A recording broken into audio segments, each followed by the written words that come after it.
Jets fans, Rick Bowness has been away from the coaching role for a while now after dealing with COVID, but he's finally coming back this week against the Montreal Canadiens this Thursday. And based on what he said, he's not really happy with how the Jets have been playing despite a 5-3-1 record. Let's talk about what he means and what adjustments he might make as the Jets roll into another busy part of the schedule on tonight's episode of Locked On Winnipeg Jets. You're Locked On the Hockey Jets, your daily podcast on the Winnipeg Jets. Part of the Locked On Podcast Network, your team every day.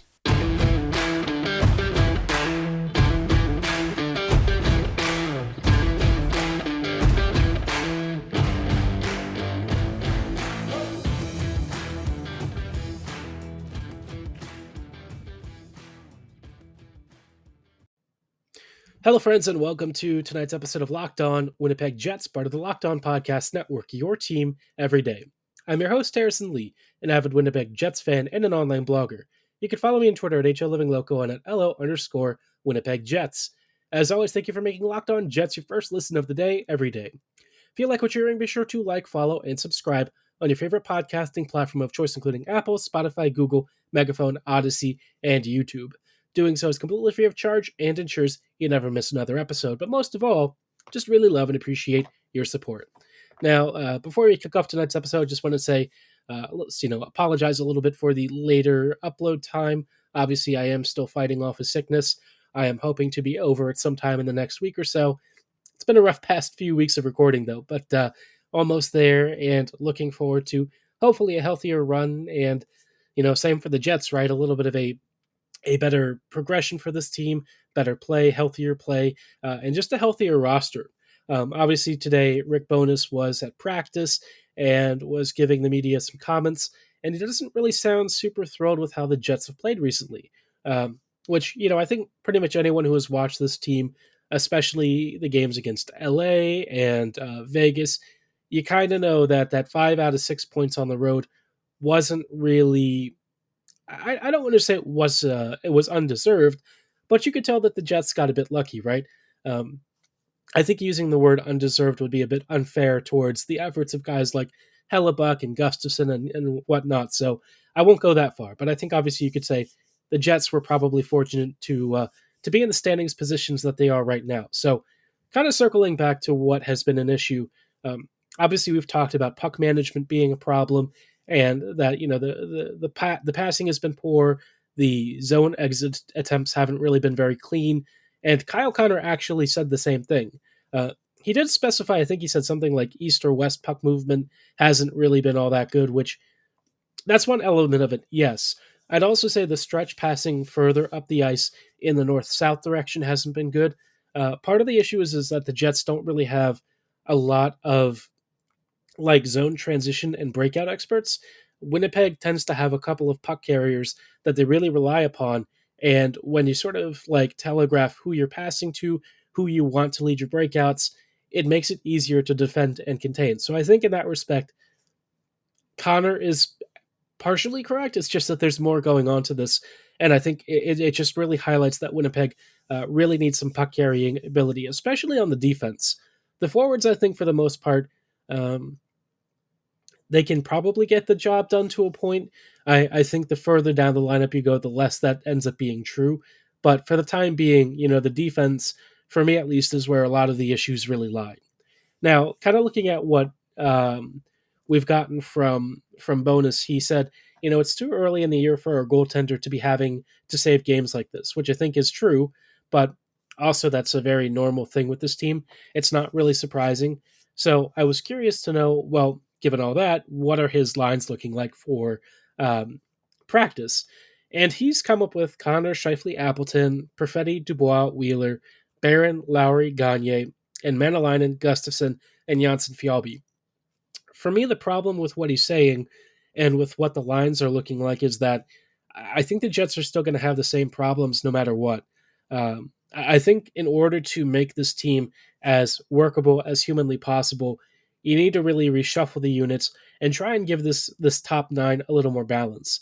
I know it's not going to happen, and I know it's asking a lot, but I think, Perfetti, Scheifele, Gagne without Ehlers, Connor Dubois and maybe like I guess uh you could probably go Wheeler here. I mean, I don't really like Wheeler and Connor together on the same line. It's more like an emergency situation, I guess. You could do that. Barry or Barron, Lowry, and whoever, it doesn't really matter on that third line. Maybe Appleton there in lieu of Gagne, who's been moved up to the first, and Menelainen, Gustafsson, and Janssen Fjallby. Now, I think Gustafsson and Lowry are the ones who need to have their roles flipped, but obviously that's never going to happen with this team. The Jets really seem content to have Lowry in that third line center role, but I think if you move Gustafsson and promoted him further up the team, I think you'd get really good results. It's kind of one thing why I'm not really thrilled with how the coaching staff has approached things is I think that they have players in like the wrong spots. I know Appleton they're trying to make into like this versatile top six two-way winger who can support offensively and defensively, but he's not really doing all of that. Uh, and offensively, you can tell he's struggling to keep up. He's gotten a few points alongside Scheifele, but it hasn't really been efficient points, right? You're not really seeing a lot of high-end skill from him. So um, I think you should put him more in a depth role again and elevate Gagne, who's actually been one of our best skaters and somebody who I think really does deserve a longer look in the top six. He brings some defensive value. He's offensively very intelligent. I've actually really liked his performance. I think he's done a great job. And, for all of the criticism that I have for this front office of not being proactive and not going out and getting good free agents or making good trades, I got to say, Gagne has been a big winner. I really like him. I think he's fit this team perfectly, and I would like to see more of him. It's just he's going to have to get off that third line, uh, which, I don't expect to really happen, but, it is what it is. Now, obviously, I said Gagne on the fourth line because the first line is still missing Ehlers. And based on Bonus's comments, it sounds like Nick is going to be out for some time longer. They said he's not healing as fast as they want to. Um, Curses that he's not Wolverine and doesn't have the regenerative factor. But, it's unfortunate. Hopefully, Ehlers just gets as healthy as possible. No use in rushing him back, but he hasn't even been skating recently, so that's not a particularly good sign. There are a few other injuries and things to go through, and some kind of conversations about how this team should approach the depth. Because right now, obviously, Winnipeg is very thin on skaters, and they're trying to make the best of a really bad situation. So we'll talk about that and how the Jets can try and I guess, maximize what they're dealing with. But before we go any further, I do want to shout out our friends and partners at SimpliSafe. If you've thought about securing your home with home security, but you've been putting it off, you'll want to listen up. Right now, Locked On Jets listeners can order the number one rated SimpliSafe home security system for 50% off. This is their biggest offer of the year, and you don't want to miss it. If you're wondering why I'm telling you about it, it's because it's a really great program. They've got a great system, including an app that lets you actually, watch security cam footage, whether it's external cameras or indoor mounted cameras. They've also got a really great professional staff who are monitoring your house 24/7 to make sure that no matter what happens, you'll always be safe, whether you're at home or away. They've also got a variety of high tech sensors that are sophisticated enough to tell whether something's a real emergency, like a break in, or if it's just something tripping the motion detector outside and it's nothing to worry about. In an emergency, their monitoring agents can use their Fast Protect technology, which is exclusive from SimpliSafe, to capture critical evidence and verify that the threat is real, so you'll always get priority police response. They can also summon all sorts of other first responders, whether they need to call the police, firefighters, etc. Again, whether you're at home or away, they're constantly taking care of things, and their monitoring services cost less than $1 a day. That's less than half the price of ADT's traditional professionally installed system. Don't miss your chance to save big on the only security system I recommend. Get 50% off any new SimpliSafe system at simplisafe.com/lockedon today. This is their biggest discount of the year, so don't wait. That's simplisafe.com/lockedonnhl. There's no safe like SimpliSafe. Hello, friends, and welcome back to this episode of Locked On Winnipeg Jets. Thank you for making Locked On Jets your first listen of the day, every day. Obviously, we're going through Winnipeg's roster situation, injuries, and all that. We talked about Ehlers maybe not really being on track to heal up as well as we were hoping, and how the Jets are going to need to respond to that. But I also wanted to talk about a few other injuries or some other roster situations, things that I think really need to be changed around. But before we go into that, I just wanted to have you give another podcast of ours a listen. Be sure to make your second listen Game to Game from Locked On NHL.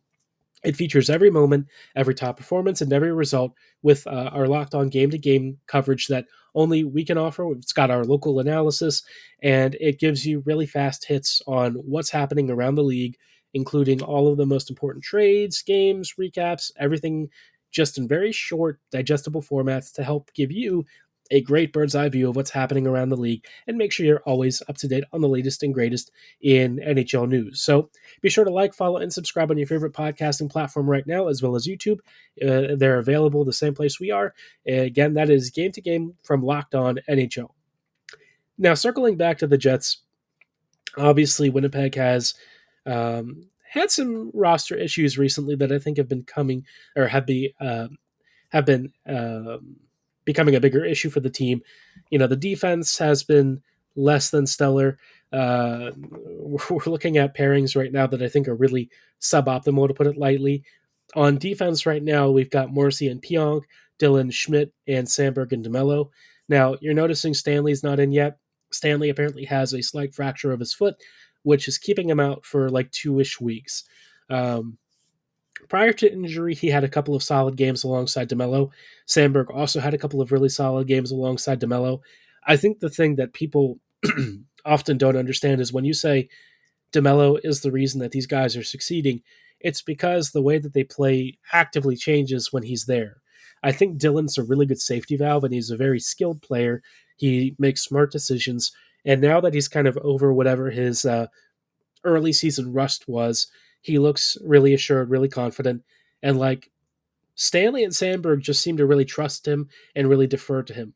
Now, as good as that makes the third pairing, I think it really needs to be flipped again, because I think Morrissey and Pionk together is just not playable. That's not a pairing that's working at all.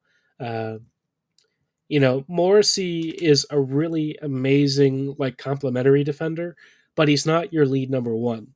And I think when he plays with DeMello, it allows him to expand his game. He looks a lot more comfortable, and you have to worry less about that stuff. But um, as it is right now, Morrissey and Pionk is just way too chaotic. It's not a pairing that has any real chemistry. Pionk is really struggling with a lot of the responsibilities and duties in that top pairing role. Morrissey can't really cover for him. It's just not working out, right? So I think Morrissey DeMello needs to be your default first pairing. I think that works a lot better. Um, Dylan and Schmidt, I mean, it's a pairing, right? I mean, it works. Um, Sometimes Dylan has really bad games, but it kind of is what it is. You just sort of have to accept it. And I guess whatever the third pairing is could be an issue. I mean, Sandberg or Stanley alongside Pionk would not be my ideal arrangement, but I guess the Jets don't really have a lot of choices unless they're willing to call up one of their other young defenders. But until that becomes an issue, this is what we've got to work with. So they've also got Kyle Capobianco, and I know people are like, well, he had a really good showing in preseason, and it's like, yeah, in certain areas. But I think Capobianco's biggest issue is that he's kind of limited to like AHL competition. If you start to ask him to do a lot of the stuff that he wants to do at the NHL level, you start to notice it's not really as successful. So, yeah, obviously not the most ideal situation for the Jets. Winnipeg's roster really needs some reinforcements from somewhere. I think it's going to be hard for Bowness to really get this team to play high-end hockey consistently. They dominated the Blues the one game, but I think it's also important to remember that the Blues have one of the worst defensive units in the whole league, especially with how many injuries and departures they have right now. So it's good to dominate and control games against teams like that, but it's not something that I would rely upon for a really big barometer of Winnipeg's level of success. I think what we saw against LA and Vegas is kind of a truer reflection of what is successful about the team, which is Hellebuck and some of the goal scoring, but the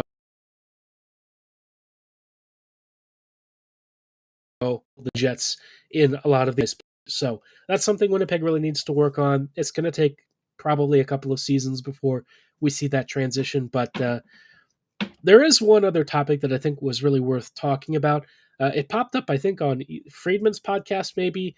Elliot was talking about Kevin Cheveldayoff and the Jets' surplus on D, and the fact that teams are calling Winnipeg asking about the availability of some of our defenders. So I wanted to talk about that because I think the Jets apparently have had some very odd thoughts about this, especially on Chevy's end, and why I think the way that they're approaching this is actually a huge mistake.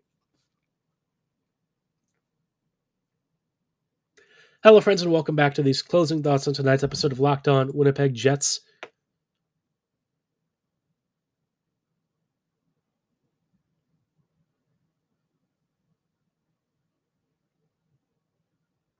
Hello, friends, and welcome back to this episode of Locked On Winnipeg Jets. We might have just cut out there briefly. Apologies for that. Sometimes our recording software is not the most reliable. But obviously, like I said right before the break, if you heard that, I wanted to focus on talking about Winnipeg's approach right now to dealing with the trade requests for other teams who are looking at Winnipeg's defenders and asking the Jets who's available. Apparently, Winnipeg is not really interested in making all that many deals. Cheveldayoff has suggested that the Jets' defense is going to be as it is and that they're not really looking to trade anyone. I think my problem with this is that, Cheveldayoff has been singing the praises of guys like Sandberg and Heinola and these young kids for a while now, but what realistically is the path for these kids to come up? Winnipeg has put in so many roadblocks with this team.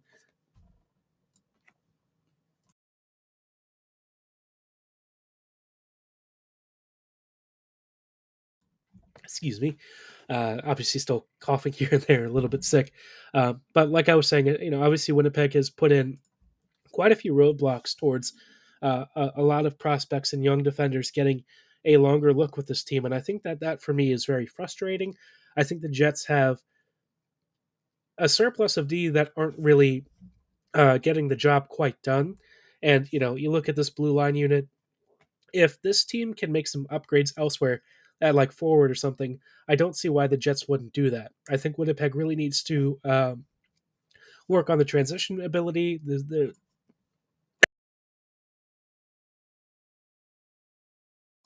I think Winnipeg needs to work on the offensive creation a little bit more. I think Winnipeg needs more creativity and a bit more skill going forward. But as it is, this team does not seem to be super interested in selling defenders, which again, I don't really understand. I think Winnipeg could do a better job here, and Cheveldayoff really needs to not be so passive with this market. I think Winnipeg has players that are maybe overvalued elsewhere, but for the Jets could bring in some really good upgrades. Excuse me. And give this team some more offensive support, because right now, um,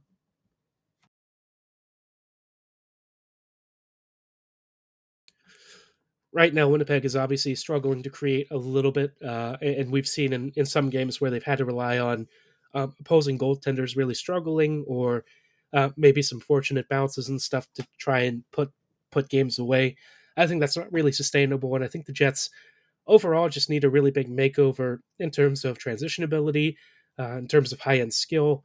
All of that stuff remains an issue, and if you have a surplus of defenders who aren't really doing it for you, but you could bring in some maybe good like assets or futures or something to help this team longer term.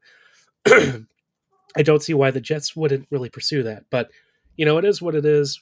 Winnipeg has kind of made their bed in a lot of ways, and I think the Jets have made it clear that they're not really looking to get involved in the trade market, which is a shame. But I'd be curious to know your thoughts on this. Do you think the Jets should be really aggressive in shopping our defenders? Who do you think should get traded? Be sure to let me know in the comments below or at my social medias at HLivingLoco and at LO_Winnipeg Jets on Twitter. For tonight's episode, though, that is going to be all the time that we have. Thank you for making Locked On Jets your first listen of the day every day. For your next listen, be sure to check out our Locked On Sports Today podcast. It features the biggest stories plus instant reactions, big game recaps, and our famous take of the day. It's available on all of your favorite podcasting platforms, same as where we're available, so be sure to like, follow, and subscribe right now. And as always, thank you for listening. Have a great night, and go Jets go.